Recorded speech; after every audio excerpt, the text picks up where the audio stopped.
चेंबूर पीर लोखंडी मार्ग या ठिकाणी बृहन्मुंबई महानगरपालिकेच्या वसाहतीचे तोडक काम चालू झालं आहे.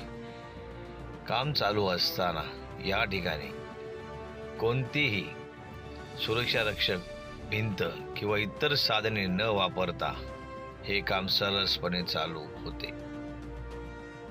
हे काम चालू असताना त्या ठिकाणी बाहेरील रोड आणि मच्छी मार्केट असणारा परिसर यावर तोडताना बिल्डिंगचा काही भाग कोसळला. सुदैवाने यामध्ये कोणतीही जीवितहानी किंवा वित्तहानी झालेली नाही.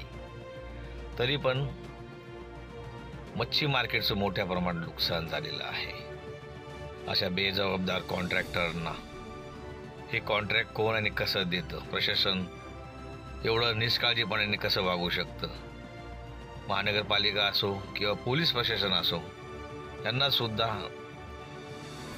ते जे काम चाललेलं आहे हे चुकीचं चाललेलं आहे किंवा तिथं सुरक्षा कोणत्याही प्रकारच्या सुरक्षा भिंत नाहीत किंवा कुठलेही साधन नाही, असं असताना देखील ते काम कोणाच्या आशीर्वादाने किंवा कोणाच्या दबावाखाली चालत होते याची सखोल चौकशी झालीच पाहिजे, जेणेकरून असे प्रकार घडता कामा नये, कोणाच्याही जीवावर बेतू नये आणि या असे निकृष्ट दर्जाचे कॉन्ट्रॅक्टर लाभू नये. थोड्याशा पैशासाठी किंवा इतर कुठल्या गोष्टीसाठी हे बेजबाबदार शासन महानगरपालिका कोणत्याही कॉन्ट्रॅक्टरला कशाही प्रकारे कामं देतं आणि याच्यामध्ये नाग